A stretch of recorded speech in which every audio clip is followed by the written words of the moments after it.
Students, welcome to another video. आज हम numericals करेंगे क्लास 9th और हम चैप्टर कवर्स करने की कोशिश करेंगे work energy, gravitation and sound. कोशिश करूँगा इसी वीडियो में पूरा हो जाए, लेकिन इन केस नहीं हो पाता है तो हम अगली वीडियो में उस चीज़ को कवर करेंगे जो भी बच जाएगा। तो स्टार्ट करते हैं। तो चैप्टर जो अभी हम स्टार्ट करेंगे वो है वर्क एनर्जी एंड पावर। तो इसमें सिंपल सबसे पहले मेन कॉन्सेप्ट, जैसे कि मैंने फॉर्मूले वाले टाइम पे आपको बताया था, जब फॉर्मूले रिवाइज करवा रहा था उस वीडियो में मैंने आपको बताया था वर्क एनर्जी की यूनिट सेम होती है, जो कि होती है जूल। और दूसरी चीज़ जो मैंने उस वीडियो में आपको बताई थी कि energy can neither be created nor be destroyed, but it can be transformed from one form to another. Energy जो होती है वो हम बना या मिटा नहीं सकते, वो बस अपना रूप बदलती है, परिवर्तित हो जाती है। तो उसी बात पे हम कुछ न्यूमेरिकल्स देखते हैं, और वर्क ही एनर्जी होता है, ये भी मैंने उस वीडियो में बताया था। तो उसी से स्टार्ट करते हैं। तो ये एक एग्जाम्पल है बुक का जो मैं समझाना चाहूँगा। इसमें एक सिंपल सा कॉन्सेप्ट है। इसमें पूछ रहा है what is the work to be done to increase the velocity of a car from 30 km per hour to 60 km per hour if the mass of the car is 1500 kg. So ये है example 11.4 और ये है page number 151 पे।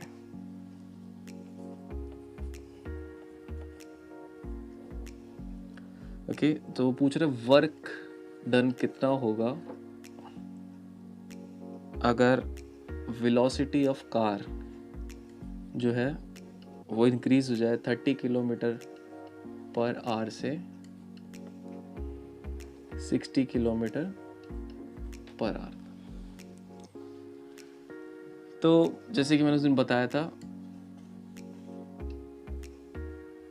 Work ही energy होता है।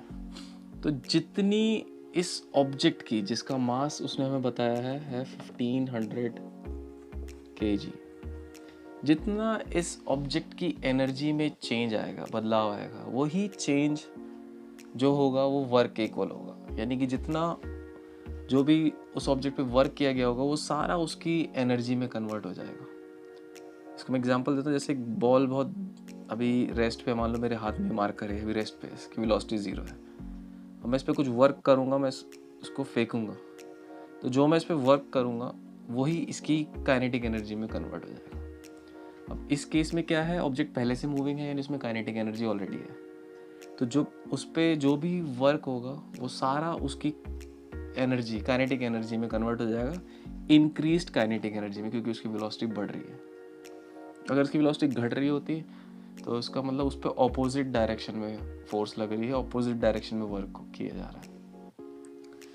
तो इस केस में हम वर्क कैसे निकालेंगे, जो भी काइनेटिक एनर्जी में चेंज आएगा, यानी कि final kinetic energy minus initial kinetic energy, K F minus K I. तो फाइनल काइनेटिक एनर्जी हो जाएगी half M we square, initial kinetic energy हो जाएगी half m u square. Half और m कॉमन ले लेंगे, v square minus u square. अब v और u को हमें ऐसा यूनिट्स में कन्वर्ट कर देंगे, तो मैंने आपको बताया था 5/18 से मल्टीप्लाई कर देना, सेम हियर। तो 6 3 6 5 25/3, 6 10 6 3 50/3 metre per second, metre per second.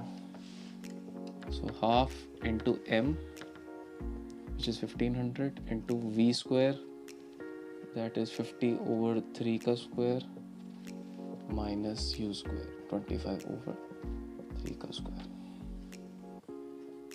इसको सिंपली सॉल्व कर देना है। 2500/9, 625/9।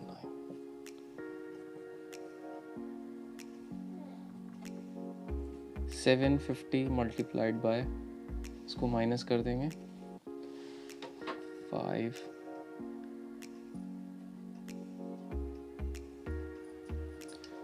अरे यार वहीं रहने दो ना, पता नहीं तुम लोगों को सब काम अभी करना होता है, पता नहीं।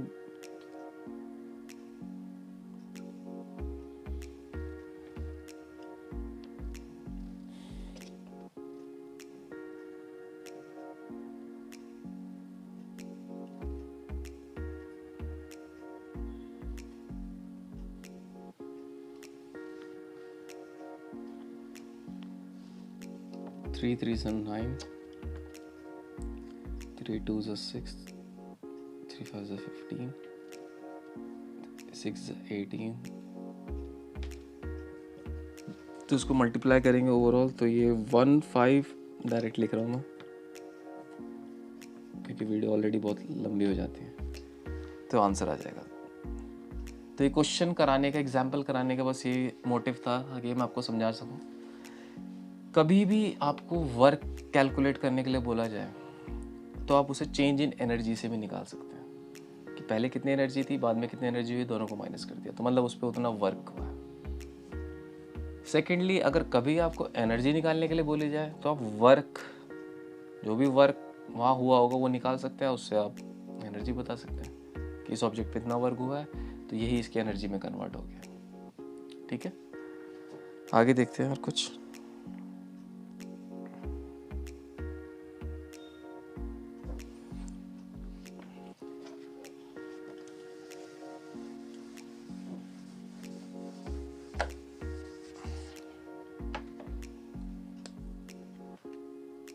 ब्लैक मार्कर यूज करते हैं।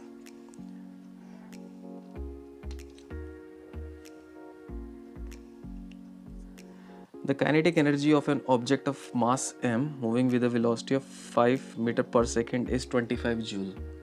तो ये है पेज 152, क्वेश्चन 3। उसने काइनेटिक एनर्जी दी है 25 जूल,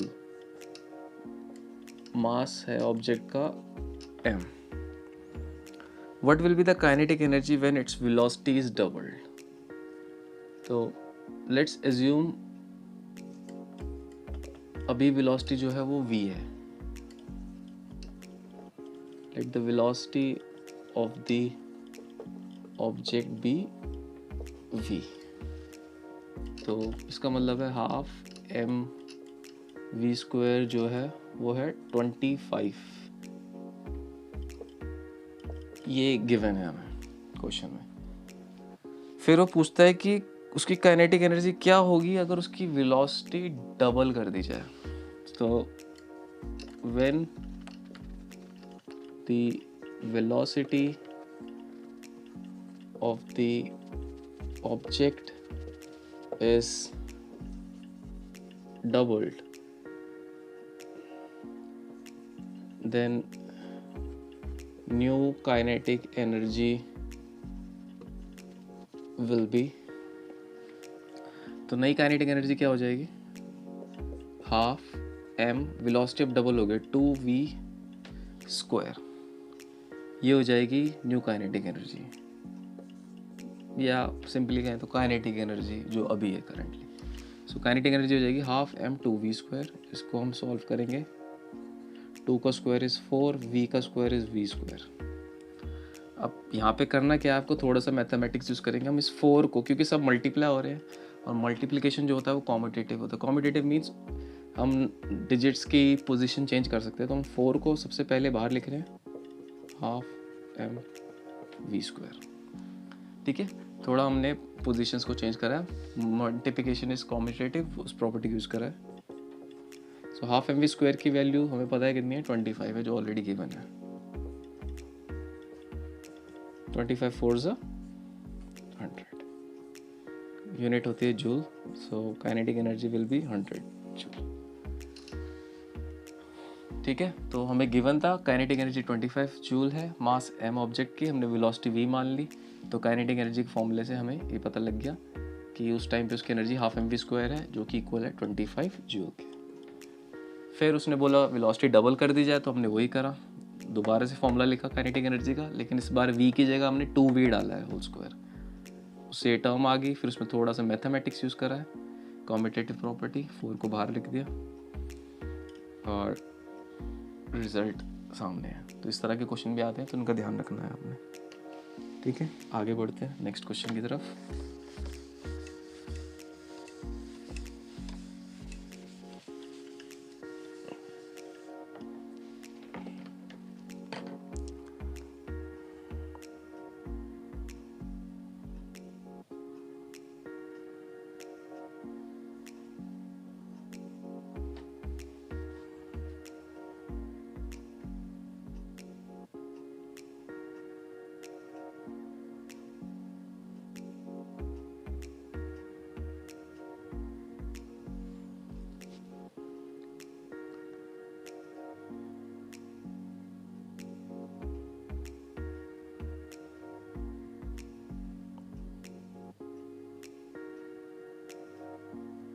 अब इधर कुछ एग्जाम्पल्स हैं जो बहुत इम्पोर्टेंट हैं, तो मैं इन्हीं को सोच रहा हूँ आपको करवाने की।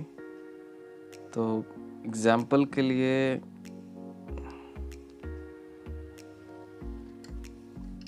एग्जाम्पल 11.7 मैं सिर्फ समझाना चाहता हूँ ताकि आपको कॉन्सेप्ट क्लियर है।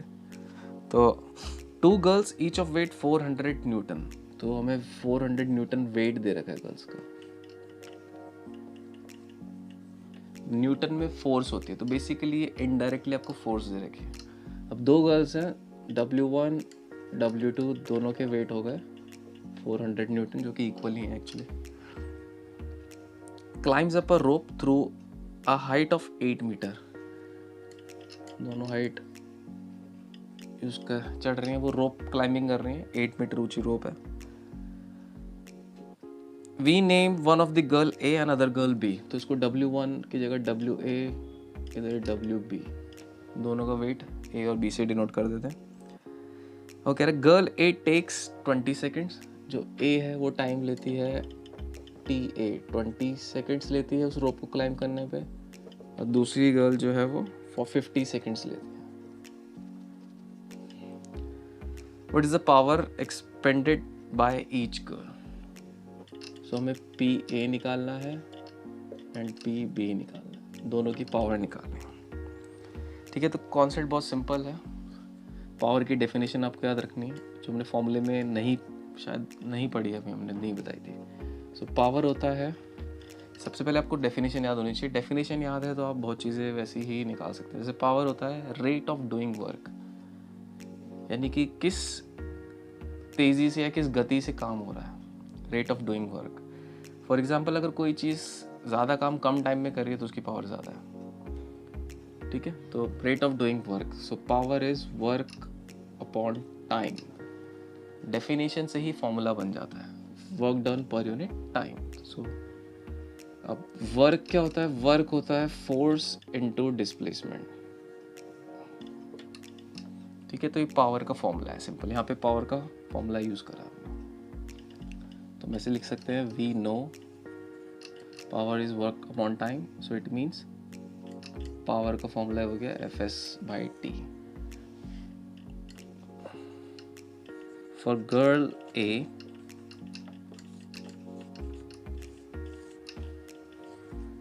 पावर हो जाएगी फोर्स, जैसे कि मैंने आपको बताया था, जो उसका वेट है एक्चुअली, जब वो ऊपर चढ़ेगी उस रोप पे, तो जितना उसका वेट है उतनी ही फोर्स उसे लगानी पड़ेगी, तब वो ऊपर चढ़ पाएगी। तो इस केस में वेट ही जो होगा उसका, वो फोर्स की तरह एक्ट करेगा। So force into displacement, displacement is, इस केस में वो जितनी हाइट चढ़ रही है 8 मीटर, वो उनकी डिस्प्लेसमेंट होगी H अपॉन टाइम, जो अपना टाइम ले रहे हैं ऊपर हाइट 8 मीटर चढ़ने के लिए। सो A के लिए फॉर्मूला बन गया, सो 400 into height 8 divide by time 20, 160 joule.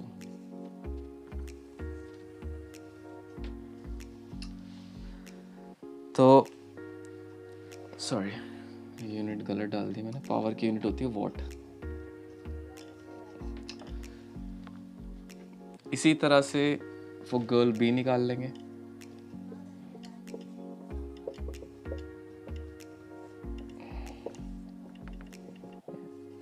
WB into H over जितना वो टाइम लेगा। तो वही 400 into 8 upon 50, 5 8 is a 40, 8 8 is a 64 watt. Clearly एक गर्ल की पावर ज़्यादा है। अब इसको आप ओरली, अगर मान लीजिए क्वेश्चन, सेम क्वेश्चन ओरली आ जाए और आपसे पूछा जाए, 1 मार्कर आ जाए, आपसे पूछा जाए कि किसकी पावर ज़्यादा होगी, तो बिना ये कैलकुलेट करे आप कैसे बताएंगे? सिंपल सा कॉन्सेप्ट है, दोनों के लिए फोर्स सेम है, डिस्टेंस सेम है, यानी कि फोर्स और डिस्टेंस दोनों के लिए सेम है, ये दोनों वैल्यूज कांस्टेंट है दोनों के लिए। सो वेरिएबल कौन सा है उन दोनों के लिए? टाइम। सो पावर जो है इस केस में इन्वर्सली प्रोपोर्शनल हो जाएगा टाइम के लिए। तो जिसका टाइम ज़्यादा होगा उसकी पावर कम होगी, क्योंकि रेसिप्रोक आई मीन 1/t है, इन्वर्सली प्रोपोर्शनल है पावर। इन्वर्सली प्रोपोर्शनल मीन्स अगर टाइम बढ़ेगा तो पावर घटेगी। तो जिसका टाइम ज़्यादा होगा उसकी पावर कम होगी, जिसका टाइम कम होगा उसकी पावर ज़्यादा होगी। Simple concept. सो यहाँ पे मैं क्लियरली विजिबल है 50 सेकेंड्स, यानी कि बी का टाइम ज़्यादा है तो इसलिए उसकी पावर कम होगी, जो कि न्यूमेरिकली सॉल्व करने पे भी हमें पता ही लग रहा। ठीक है, तो इस चीज़ को भी ध्यान में रखिए। फॉर्मूले को हम 1 मार्कर में ऐसे भी यूज़ कर सकते हैं। ठीक है, नेक्स्ट आगे बढ़ते हैं।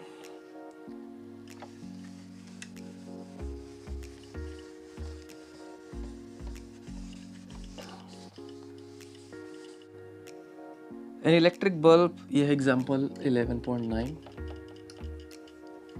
An electric bulb of 60 watt is used for 6 hours per day. So power given है हमें इलेक्ट्रिक बल्ब की, वो है 60 वाट। यूनिट देख के ही बता सकते हैं आप क्या गिवन है। Is used for 6 hours per day. Time दे रखा है 6 hours. Calculate the unit of energy consumed in 1 day by the bulb.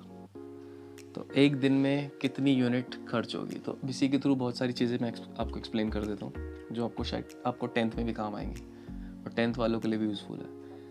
सो अब वो पूछ क्या रहा है, यूनिट्स ऑफ एनर्जी कंज्यूम। तो हमें यूनिट्स ऑफ एनर्जी निकालनी है। सो कमर्शियल यूनिट ऑफ एनर्जी की बात कर रहा है।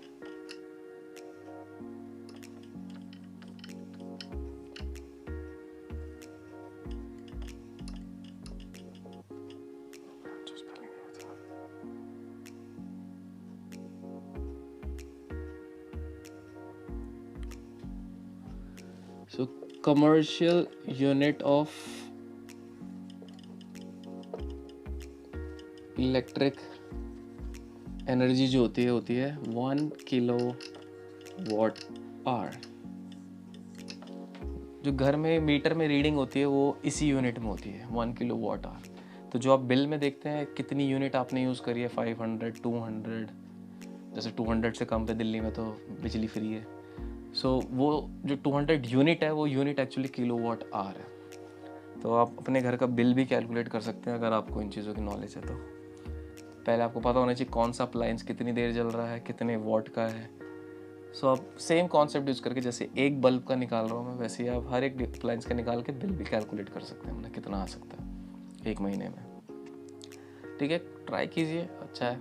हर एक जो भी चीज़ें आपके घर में यूज़ हो रही है उनकी बस आपको रेटिंग पता होनी चाहिए, पावर रेटिंग, कितनी पावर यूज़ कर रहे हो, ठीक है, और कितनी देर यूज़ कर रहे हैं वो आपको एस्टिमेट होगा। जैसे टीवी कितनी देर चलता है घर में, ट्यूबलाइट कितनी देर चलती है, ये सब तो अब एस्टिमेटेड बिल निकाल सकते हैं। फिलहाल इस क्वेश्चन की बात करते हैं। तो kilowatt hour commercial unit है, पावर दे रखी 60 वाट, टाइम दे रखा है 1 आवर। सो किलो वाट मैं एक्सप्लेन कर देता हूँ है क्या। 1 kilowatt is actually, kilo means 1000, सो 1000 watt is basically 1 kilowatt. And hour, 1 hour, 3600 seconds or 60 minutes is 1 hour. Okay? 60 minutes और ठीक है, इन बातों को ध्यान में रखना है। अब हम क्वेश्चन पे ध्यान देते हैं। वो कह रहे हैं कि एक दिन में कितनी यूनिट्स यूज़ हो रही हैं। सबसे पहले हम पावर को चेंज करेंगे किलोवाट में। So power is 60 watt, kilo में चेंज करने के लिए हम इसे 1000 से डिवाइड कर देंगे,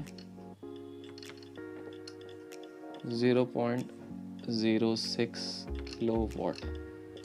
सो ये उस बल्ब की पावर आ गई किलो वाट में। ठीक है, अब टाइम है हमारा 6 आवर्स, टाइम ऑलरेडी हमारा 6 आवर्स। अब हमने पढ़ा था पावर होता है रेट ऑफ डूइंग वर्क, सो इसका मतलब वर्क हो जाएगा पावर इनटू टाइम। वर्क ही एनर्जी होता है जैसे कि मैंने आपको बताया था। तो इसका मतलब क्या हो गया, जो एनर्जी एक दिन में यूज करेगा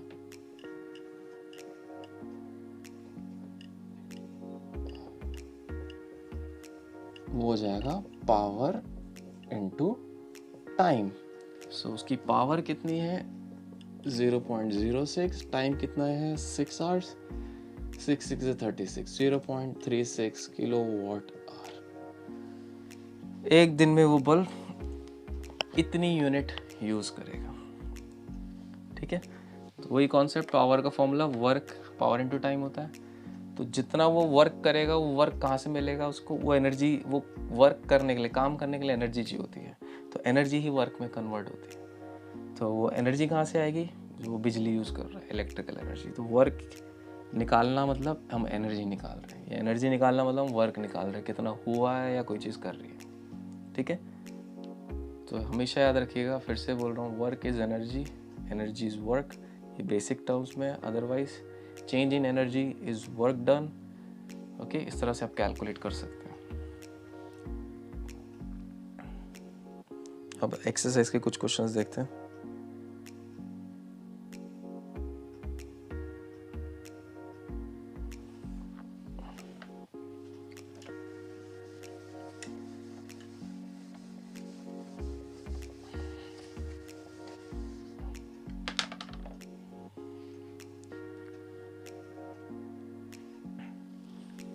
certain force acting on a 20 kg of mass, ये एक्सरसाइज का 4th क्वेश्चन है।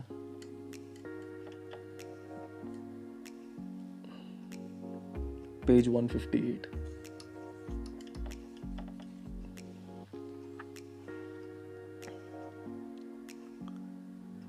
तो कह रहा है certain force is acting on a 20 kg mass object. Just मैं एक्सप्लेन कर रहा हूँ, सॉल्व आप घर पे खुद भी कर सकते हैं, अदरवाइज वीडियो बहुत लंबी होती चली जाएगी। जो क्वेश्चन ऐसा होगा कि जो ज़्यादा टफ होता है वो डेफिनेटली आपको सॉल्व करके दिखा दूंगा।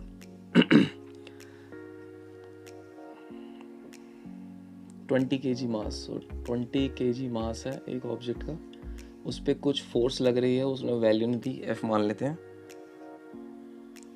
Changes its velocity from 5 metre per second to 2 metre per second. So अभी इसकी वेलोसिटी है 5 मीटर पर सेकेंड, इसकी वेलोसिटी चेंज होके उस फोर्स की वजह से हो गई 2 metre per second. So basically ये एक रिटार्डिंग फोर्स लग रही है, मतलब जो फोर्स उसको स्लो कर रही है, डीएसेलरेट कर रही है, जिसकी वजह से उसकी वेलोसिटी कम हो रही है।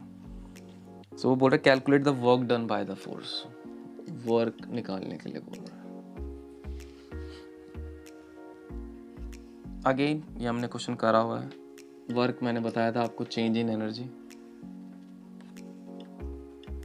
इस केस में change in kinetic energy. So kinetic energy final minus kinetic energy initial.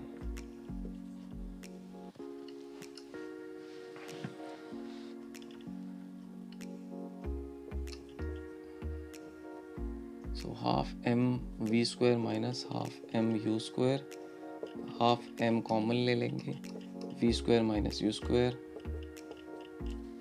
मास है 20, v square, v is 2, 5 square, 2 tens are 2 square is 4, 4 minus 25 minus 21 minus 210। अब यहाँ पे नेगेटिव साइन क्या इंडिकेट कर रहा है, वर्क आया 210 जूल। सो नेगेटिव साइन क्यों आ रहा है, नेगेटिव वर्क कहाँ से आ गया। सो नेगेटिव वर्क मीन्स, जैसे कि मैंने बताया, नेगेटिव यहाँ पे डायरेक्शन शो कर रहा है कि जो फोर्स की डायरेक्शन है, ये एक्चुअली फोर्स का साइन है जो यहाँ आ रहा है, जो क्योंकि वर्क जो होता है बेसिकली फॉर्मूला होता है फोर्स इनटू डिस्प्लेसमेंट। ओके, और फोर्स में डायरेक्शन होती है। अब क्योंकि फोर्स में डायरेक्शन होती है तो वो यहाँ पे हमें एनर्जी के थ्रू माइनस साइन जो आया है, ये फोर्स का साइन आया है कि फोर्स जो है वो अपोजिंग फोर्स है। तो आप इस आंसर को कैसे एक्सप्लेन करेंगे? The work done by the force is 210 joule and it is working in and the force is working in opposite direction. It means it is slowing down the object. ठीक है, आगे बढ़ते हैं अगले question पे।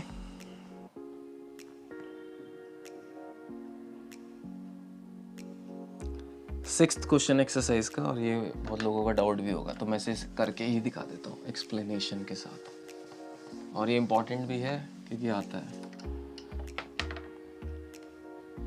Again sixth question exercise का, the potential energy of a freely falling object decreases progressively, does this violate the law of conservation of energy? Why? एक freely falling object की पोटेंशियल एनर्जी लगातार कम हो रही है, मतलब वो सपोज h हाइट पे है, तो जब वो ग्राउंड पे गिरेगा, पोटेंशियल एनर्जी का फॉर्मूला हमें पता ही है, होता है mgh। तो जब वो h हाइट पे है तो उसकी एनर्जी mgh होगी, लेकिन जैसे ही वो ग्राउंड पे आ जाएगा उसकी पोटेंशियल एनर्जी 0 हो जाएगी।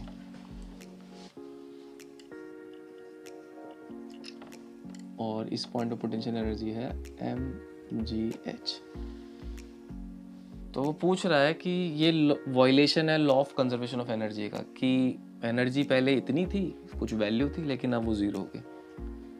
तो ये जबकि एनर्जी जैसे कि हमने डिस्कस करा था, ना बन सकते हैं ना ख़त्म कर सकते हैं, ना हम उसे बना सकते हैं ना ख़त्म कर सकते हैं, neither be created nor be destroyed. तो ये एनर्जी गई कहाँ? तो वायलेशन नहीं है, एक्सप्लेनेशन कुछ इस तरह से है कि जब वो इस हाइट पे है तब उसमें पोटेंशियल एनर्जी है, लेकिन जब हम उसे छोड़ रहे हैं, वो फ्रीली फॉल हो रहा है, जब वो गिर रहा है, तो जैसे जैसे वो नीचे आ रहा है उसकी पोटेंशियल एनर्जी कम हो रही है, लेकिन उसकी काइनेटिक एनर्जी बढ़ रही है।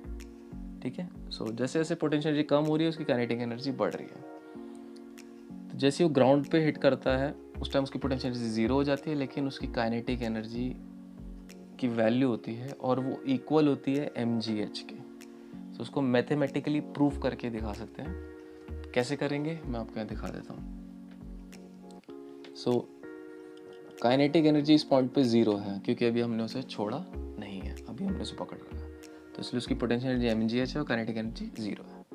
जब हम उसे छोड़ेंगे तो ये बॉल नीचे मूव करेगी। तो मान लेते हैं ये बॉल इधर है, इस पॉइंट पे फिलहाल के लिए, जो ऊपर से x डिस्टेंस पे है। तो ये रिमेनिंग डिस्टेंस जो होगा ये हो जाएगा h minus x.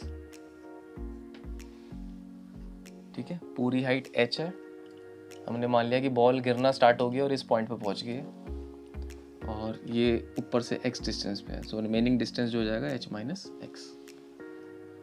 Simple mathematics है। अब वैल्यूज लेके चलते हैं, देन पॉइंट्स मार्क कर देता हूँ। ये a पॉइंट है, ये b पॉइंट है, ये c पॉइंट है। तो मैं यहाँ लिखता हूँ at point a potential energy at a point mgh, kinetic energy at a point 0, total energy of the body या उस बॉल की टोटल एनर्जी क्या हो जाएगी, इन दोनों को ऐड कर देंगे तो जो आएगी वो आएगी mgh। तो टोटल एनर्जी देख लीजिए mgh है a पॉइंट पे। ठीक है, अब बात करते हैं b पॉइंट की। इसको ऐसे रख देता हूँ,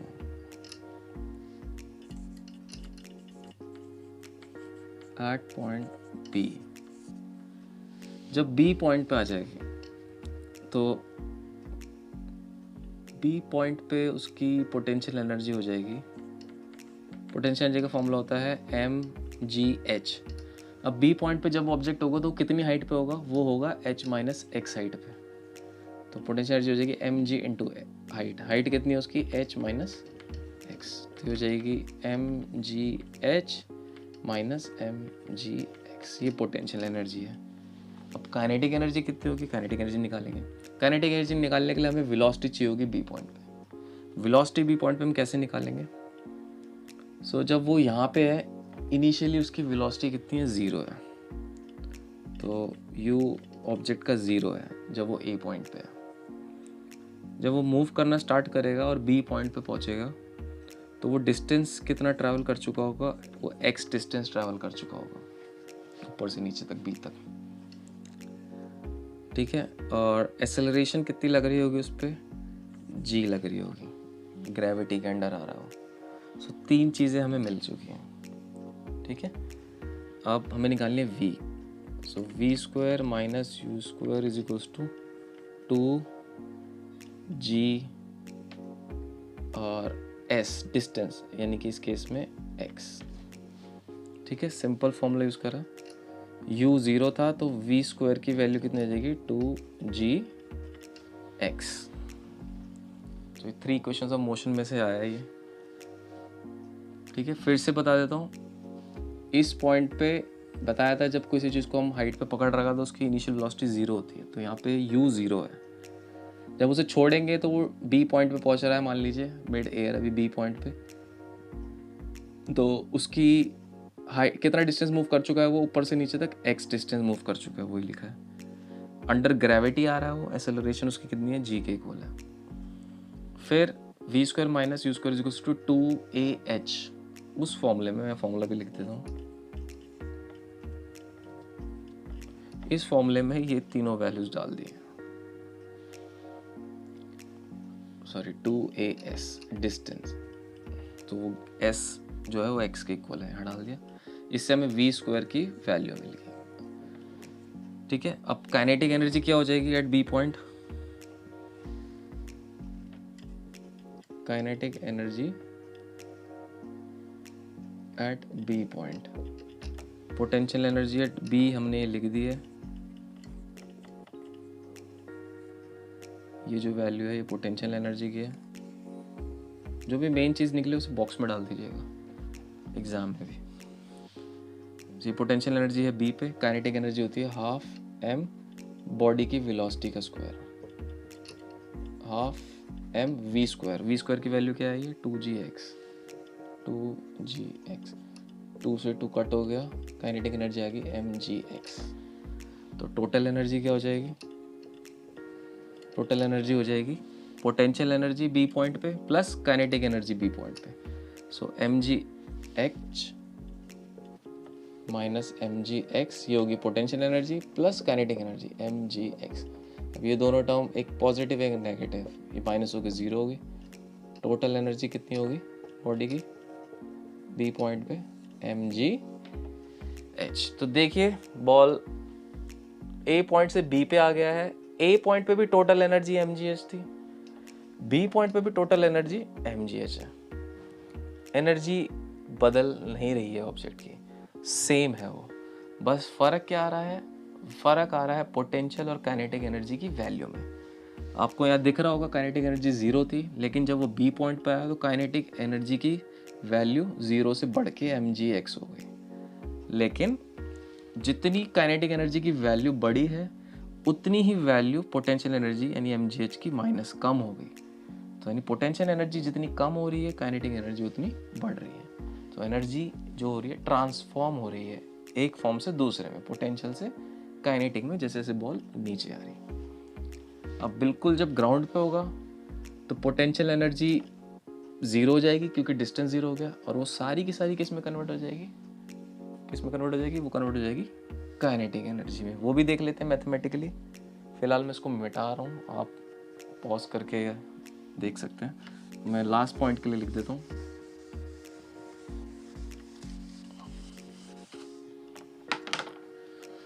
ओके, सो सी पॉइंट के लिए, एट पॉइंट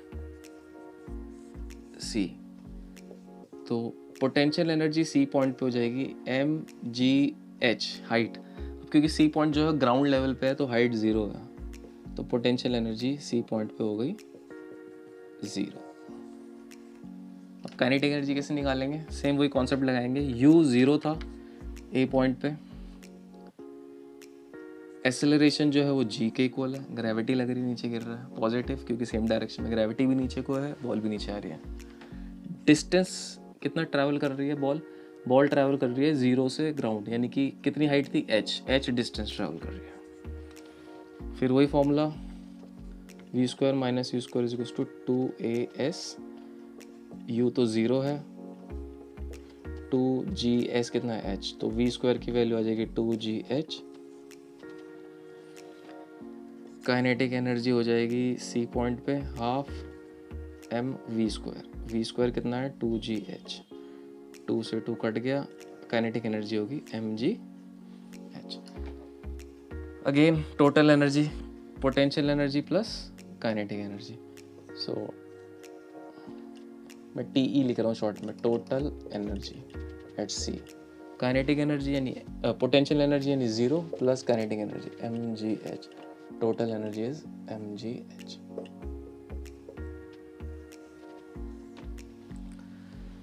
सो बॉल की टोटल एनर्जी अभी भी mgh ही है, और अगेन यहाँ पे भी वही चीज़ शो हो रही है, पोटेंशियल 0 हो गया, यानी कि पोटेंशियल एनर्जी जो mgh थी वो पूरी की पूरी ख़त्म होगी, 0 होगी, लेकिन ख़त्म नहीं हुई है, वो ट्रांसफॉर्म हुई है, वो पूरी mgh यहाँ ग्राउंड पे आके ट्रांसफॉर्म होगी काइनेटिक एनर्जी में, जो कि यहाँ दिख भी रहा है कि काइनेटिक एनर्जी अब mgh हो चुकी है। ठीक है, तो इस तरह से एनर्जी कन्वर्ट हुई, पोटेंशियल की वैल्यू पूरी की पूरी कन्वर्ट होगी काइनेटिक में। सो इस क्वेश्चन को मैथमेटिकली ऐसे सॉल्व कर सकते हैं या शो कर सकते हैं, और वर्बली मैंने आपको बता ही दिया है, आपको यही लिखना है कि this does not violates law of conservation of energy because the potential energy of the ball keeps on decreasing while it reaches the ground and it gets converted into kinetic energy and the kinetic energy of the ball keeps on increasing. Okay, and it is shown through this mathematical proof, it can be shown like this। ठीक है, बढ़ते हैं next question पे।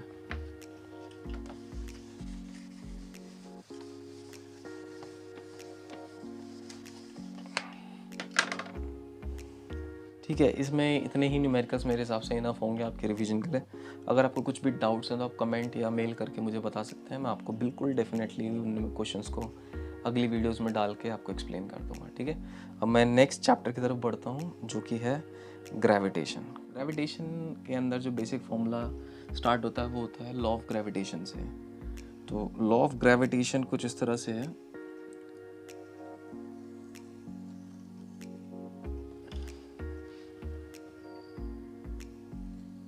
ये मान लीजिए 2 bodies बनाई है मैंने,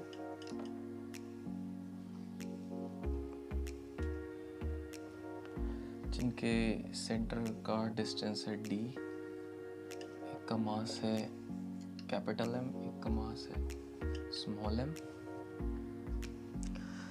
okay, so law of gravitation है कि every body in the universe attracts every other body in the universe with a force. That force is directly proportional to the product of their masses and inversely proportional to the square of the distance between their centers. But 9th class में use करते हैं between them. तो इसका मतलब ये है कि हर जो भी ऑब्जेक्ट इस दुनिया में है, चाहे छोटा पार्टिकल हो, चाहे चींटी हो, चाहे हाथी हो, चाहे अलमारी हो, चाहे फ़ोन हो, चाहे पेन हो, ये हर किसी दूसरी चीज़ को अट्रैक्ट कर रहे हैं। मतलब सन से जैसे धरती अट्रैक्टेड है, धरती सन को भी अट्रैक्ट कर रही है, धरती हमें भी अट्रैक्ट कर रही है अपनी तरफ, हम धरती को अपनी तरफ अट्रैक्ट कर रहे हैं। सो ये ग्रेविटेशनल फोर्स ऐसी है जो हर ऑब्जेक्ट को कनेक्ट कर रही है आपस में। अब कुछ जगहों पे फोर्स ज़्यादा देखने को मिलती है, कुछ जगहों पे फोर्स कम देखने को मिलती है। जैसे हमारे और धरती के बीच में फोर्स ज़्यादा है, इसलिए हम धरती की सतह पे रुके हुए हैं, टिके हुए हैं। जैसे एयर, जो धरती के आसपास एयर है वो भी धरती के एटमॉस्फेरिक ग्रेविटेशनल पुल से बाहर नहीं जा पाती, वो भी उसी के अंदर धरती के आसपास रुकी हुई है इसी वजह से। वरना सारी एयर, अगर ग्रेविटेशनल फोर्स नहीं होती तो सारी एयर अब तक स्पेस में कहीं चली जाती और लाइफ पॉसिबल नहीं होती अर्थ। ठीक है, तो ग्रेविटेशनल फोर्स ऐसी है जो बाइंड करके रखती है ऑब्जेक्ट्स को आपस में, बट डिपेंड करता है इसकी वैल्यू पे। जिन केसेस में फोर्स ज़्यादा देखने को मिलती है वो होते हैं बहुत हैवी ऑब्जेक्ट्स, जैसे कि सन, प्लैनेट्स, ओके, स्टार्स, तो इन सब की ग्रेविटेशनल फोर्स बहुत ज़्यादा होती है। ब्लैक होल्स की तो इतनी ज़्यादा ग्रेविटेशनल फोर्स होती है कि लाइट भी ब्लैक होल के आर पार मतलब आई मीन पास से जा नहीं सकती, वो लाइट को भी अपने अंदर खींच लेता है, इतनी ज़्यादा उसकी ग्रेविटेशनल पुल होता है। ठीक है, तो वो बहुत आगे कॉन्सेप्ट है, फिलहाल हम बेसिक चीज़ों पे ध्यान देते हैं। तो जैसे कि मैंने डेफिनेशन पढ़ी, तो जो ग्रेविटेशनल फोर्स है वो डायरेक्टली प्रोपोर्शनल है प्रोडक्ट ऑफ द मासेस। जिन दो ऑब्जेक्ट के बीच की फोर्स हम कैलकुलेट करेंगे, जैसे इस केस में ये दो ऑब्जेक्ट हैं, तो इनके बीच की जो ग्रेविटेशनल फोर्स होगी वो डायरेक्टली प्रोपोर्शनल होगी इनके मासेस के प्रोडक्ट के, इनवर्सली प्रोपोर्शनल होगी इनके बीच के डिस्टेंस के स्क्वायर के। इसको कंबाइन करके हम लिख सकते हैं m/d²। प्रोपोर्शनैलिटी के साइन हटा के इक्वल्स टू लगाएंगे तो एक कांस्टेंट आता है जिसे हम बोलते हैं यूनिवर्सल ग्रेविटेशनल कांस्टेंट। और यूनिवर्सल इसलिए पूरे ब्रह्मांड में इसकी वैल्यू कांस्टेंट है। किसी भी प्लैनेट, किसी भी जगह के लिए हम कोई भी कैलकुलेशन करेंगे तो इसकी वैल्यू सेम रहेगी। ठीक है, सो ये एक फॉर्मूला है जो हमें ध्यान में रखना है इस चैप्टर में। उसके बाद हम आते हैं एक्सेलरेशन ड्यू टू ग्रेविटी के ऊपर। ठीक है, अब हम उसको कैलकुलेट करेंगे इसी फॉर्मूले का यूज़ करके।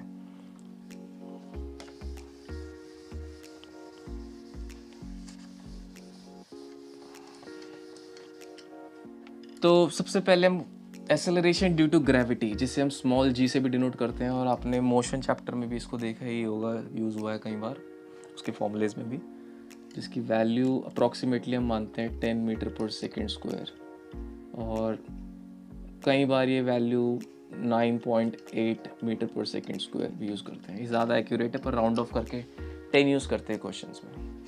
ठीक है, तो ये वैल्यू कैसे कैलकुलेट होती है, तो उसकी सिंपल सी डेरिवेशन है। सो ये हो गया अर्थ का रेडियस मान लेते हैं हम कैपिटल R। ये कोई नॉर्मल इंसान है अर्थ के ऊपर जिसका मास है स्मॉल m, अर्थ का मास है कैपिटल M। ठीक है, तो जैसे कि हमें पता है कि जो इंसान का वेट है वो भी फोर्स होता है। जो अर्थ जिसका मास कैपिटल M है और रेडियस R है, उस पर कोई इंसान है जिसका मास स्मॉल m है।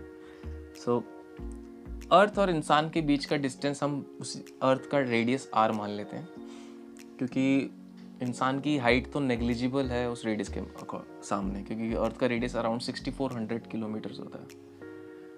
ठीक है, तो ये दो ऑब्जेक्ट हो गए, और जैसे कि मैं बता रहा था, जो इंसान का वेट होता है, ओके, वेट जो होता है किसी इंसान का, जिसे हम उसका mass into gravity small g करते हैं, mg भी कहते हैं, वो भी एक्चुअली फोर्स होता है जो अर्थ उस इंसान पे लगा रही है। जैसे मेरा मास मान लीजिए m है, तो मेरा जो वेट होगा mg, उतनी फोर्स से अर्थ मुझे नीचे खींच रही है। ठीक है, वही वेइंग मशीन तोल के हमें बताती है कि वेट हमारा इतना है। So force is mg actually. ठीक है, फिर हमने यूनिवर्सल ऑफ ग्रेविटेशन पढ़ा, तो दो ऑब्जेक्ट के बीच की फोर्स निकाली जो कि होती है यूनिवर्सल कांस्टेंट g, दोनों ऑब्जेक्ट के मास का प्रोडक्ट, इस केस में capital M small m upon distance square. अब इन दोनों के बीच का डिस्टेंस कितना है, अर्थ के सेंटर और हमारे या किसी इंसान के बीच का जो है वो रेडियस है अर्थ का। सो लॉ ऑफ ग्रेविटेशन से जो फोर्स आएगी हमारे मतलब किसी इंसान और अर्थ के बीच की, वो इक्वल होनी चाहिए उस इंसान के वेट के टेक्निकली, क्योंकि दोनों ही फोर्सेस अर्थ से रिलेटेड है कि अर्थ इस फोर्स से खींच रही है, तो इन दोनों फोर्सेस को हम इक्वल कर देंगे। So mg equals to g capital M small m by r square, small m से small m cancel. So g acceleration due to gravity का फॉर्मूला आ गया अर्थ के लिए। मैं इधर एक काम करता हूँ, इधर E लगा देता हूँ फॉर अर्थ ताकि क्लियर रहे। So acceleration due to gravity earth के लिए एक्चुअली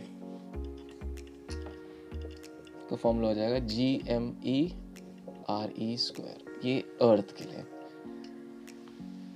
ठीक है, इसी तरह से अगर किसी और प्लैनेट पे हम होंगे तो उसके लिए भी सेम चीज़ रहेगी, उस प्लैनेट पे लगने वाली फोर्स वहाँ की ग्रेविटी के accordingly mg of that planet हो जाएगा। बाकी इस फोर्स में भी उसी प्लैनेट का मास और उसी प्लैनेट का रेडियस आ जाएगा। ठीक है, तो और g और उस प्लैनेट के e, जैसे अर्थ के लिए e लिखा है तो जो भी प्लैनेट होगा या जो भी जगह होगी, जैसे मून हो गया तो m आ जाएगा इधर।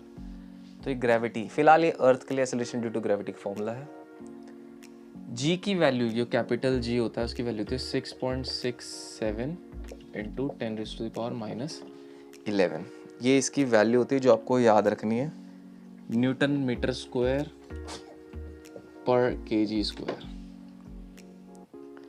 ठीक है, g की वैल्यू जो आपको याद रखनी है। मास ऑफ अर्थ कैलकुलेट करा जाता है, ये वैल्यू हमें ऑलरेडी गिवन होती है बुक के अंदर। रेडियस ऑफ अर्थ 6400 किलोमीटर, उसको 1000 से इंटू कर दोगे तो मीटर में आ जाएगा। सो वो वैल्यूज़ यहाँ पे कैलकुलेट डालते हैं जब ये सारी वैल्यूज़, तो सॉल्व करके जी की वैल्यू अप्रॉक्सीमेटली ये आती है, बुक में सॉल्व है। ठीक है, तो मैंने कॉन्सेप्ट समझा दिया। ये दो मेन फॉर्मूले हैं, इसी पे बेस्ड फिर न्यूमेरिकल्स आते हैं। तो अब एक दो कॉन्सेप्ट हम देख लेते हैं, फिर हम साउंड चैप्टर की तरफ बढ़ते हैं। ठीक है, मैं इसे रब कर देता हूँ, ये याद रखिएगा।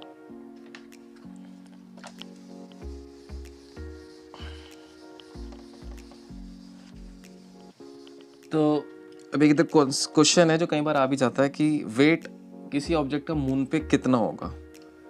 तो इसको हम ऐसे कर लेते हैं, तो हम ग्रेविटेशन वाला फॉर्मूला यूज़ करते हैं। फोर्स की जगह पे मैं वेट लिख रहा हूँ, जैसे कि मैंने बताया था, जो फोर्स हमारे मतलब सपोज करो मेरे और अर्थ के बीच में होगी वो मेरा वेट होगा। तो वेट ऑन अर्थ जो होगा वो होगा G mass of earth into small M, मेरा मास या किसी भी इंसान का mass, upon radius of earth square. उसी तरह से वेट मून पे कितना होगा, weight on moon, same G तो सेम रहता है, मास ऑफ मून मेरा mass upon radius of moon. ठीक है, अब इन दोनों को हम रेशो ले लेते हैं, weight of moon divided weight on moon divide by weight on earth. जब इन दोनों फॉर्मूलेस को डिवाइड करेंगे, ध्यान से देखिए मैं दोनों फॉर्मूलेस लिख रहा हूँ, G M M small M upon R M square, G M E small M upon R E square. G से जी कैंसिल, एम से एम कैंसिल। सो ये बेसिकली बन जाएगा, मास वाली टर्म्स को साथ में लिखेंगे एम ई, फिर रेडियस वाली टर्म बिल्कुल ऑपोजिट हो जाएंगी, R E by R M का होल स्क्वायर।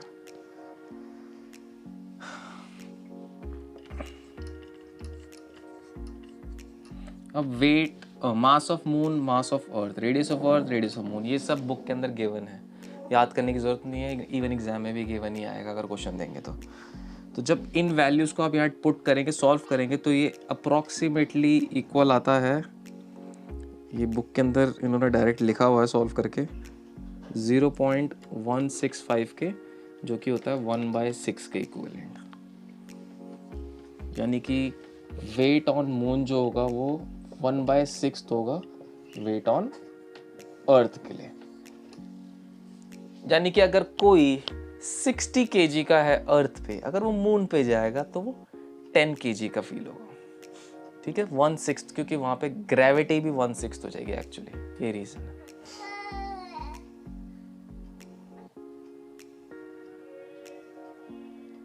ठीक है, सेम ग्रेविटी के लिए भी फॉर्मूला लगा के ऐसे ही दो आप उनका रेशो लेके सॉल्व कर सकते हैं, तो सेम ही चीज़ आएगी।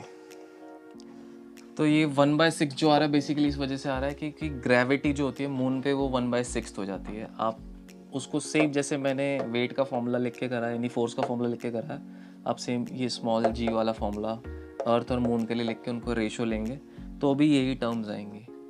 ठीक है, तो क्योंकि ग्रेविटी 1/6 हो जाती है मून पे, तो इसलिए वेट भी 1/6 हो जाता है, ये रीज़न होता है। चलिए एक न्यूमेरिकल देखते हैं, थोड़ा सा डिफरेंट है लेकिन मोशन चैप्टर से रिलेटेड है, इसलिए मैं करवा रहा हूँ और आता भी है कई बार।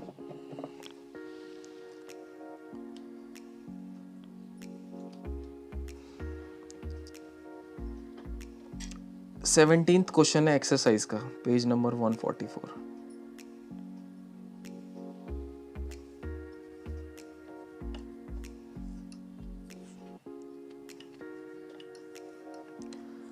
A stone is allowed to fall from the top of a 100-meter high tower.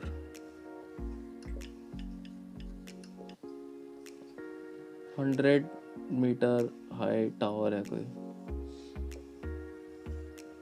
ऐसी रफ डायग्राम बना देते हैं। Stone is allowed to fall, एक पत्थर यहाँ से फेंक गिर रहा है तो u 0 होगा। हमेशा याद रखिए जब भी कोई चीज़ को फेंक रहे हाइट से तो u 0 होगा। At the same time, another stone is projected vertically upwards from the ground with a velocity of 25 metre per second. उसी टाइम पे ग्राउंड से एक पत्थर ऊपर फेंका गया है जिसकी वेलोसिटी है 25 मीटर पर सेकेंड। सो इसको u1 नाम दे देते हैं, इसको u2। दो पत्थर हो गए, u1 u2 दोनों की वेलोसिटी हो गई। Calculate when and where the two stones will meet. दोस्तों ये आज का लास्ट क्वेश्चन होगा क्योंकि वीडियो बहुत लंबी हो रही है, और बाकी फिर इसमें भी प्रेशर, थोड़ा डेंसिटी और उसके बाद साउंड के एक दो न्यूमेरिकल्स। बस साउंड चैप्टर में ज़्यादा कुछ है नहीं, 2-3 न्यूमेरिकल साउंड चैप्टर के और 2 या 3 न्यूमेरिकल इस चैप्टर के। तो नेक्स्ट वीडियो में वो मैं कवर कर दूंगा। ये आज का लास्ट क्वेश्चन है। तो बोल रहा है कि ये कब और कहाँ मीट करेंगे। तो दो ऑब्जेक्ट, एक की वेलोसिटी u1 0 क्योंकि उसे हम ड्रॉप कर रहे हैं हाइट से, दूसरे स्टोन को नीचे ग्राउंड से प्रोजेक्ट कर रहे हैं u2, उसकी वेलोसिटी 25 मीटर पर सेकेंड। वो बोल रहा है कहाँ मिलेगा। तो मान लेते हैं कि ये x हाइट पे मिलेंगे। अब ये x हाइट हम ऐसे मान सकते हैं कि टॉप से यहाँ तक x डिस्टेंस है, क्योंकि पूरी हाइट 100 है तो रिमेनिंग डिस्टेंस जो हो जाएगा वो हो जाएगा 100 माइनस x। ठीक है, तो अब जितने टाइम में ये स्टोन यहाँ पहुंचेगा उतने टाइम में ये स्टोन भी यहाँ पहुंचेगा। ठीक है, तभी तो सेम टाइम पे मिल रहे हैं क्योंकि उनको एग्जैक्ट सेम टाइम लग रहा है वहाँ पहुंचने में।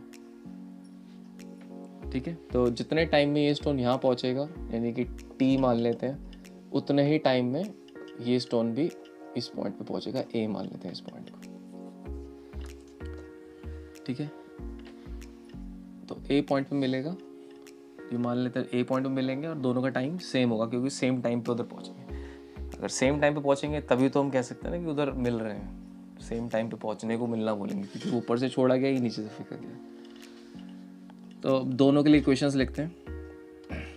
सो पहले स्टोन के लिए u1 is 0, acceleration is +10 metre per second square, distance कितना मूव कर रहा है वो x।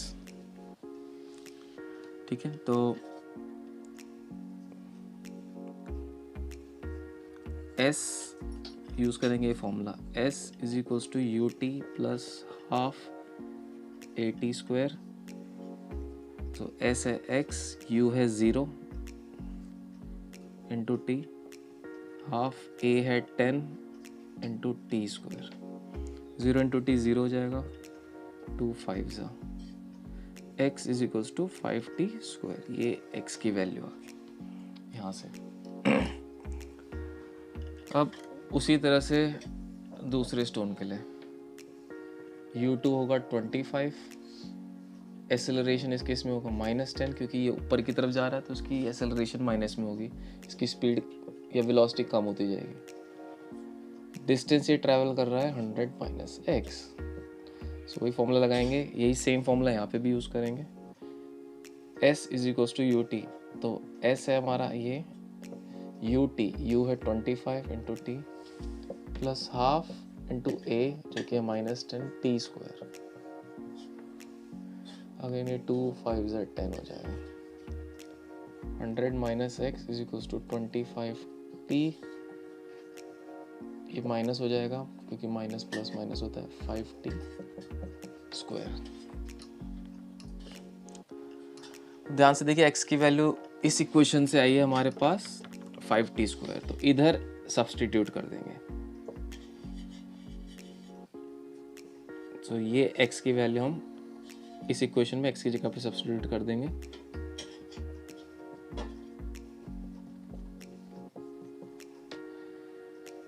ठीक है, तो ये 5t² माइनस इस साइड भी है उस साइड भी है, तो ये टर्म्स सब्ट्रैक्ट होके 0 हो जाएंगी। सो हमारे पास बचेगा 25t इस तरफ और इस तरफ से बचेगा 100।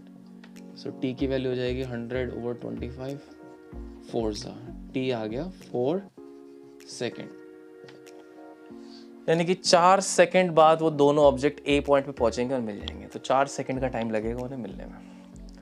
अब किस हाइट पे मिलेंगे वो हम यहाँ से निकाल सकते हैं। x की वैल्यू क्या होगी 5 × t² यानी 4², 4 4 16, 16 5 80 मीटर, 80 मीटर, x 80 मीटर है, यानी कि टॉप से 80 मीटर, यानी कि कह सकते हैं कि x 80 है, तो टॉप से 80 मीटर नीचे बोल सकते हैं हम, या फिर 80 मीटर डाउन फ्रॉम टॉप, ये आंसर लिख सकते हैं, या फिर 100 में से 80 माइनस कर देंगे, यानी कि 20 metre from above from ground.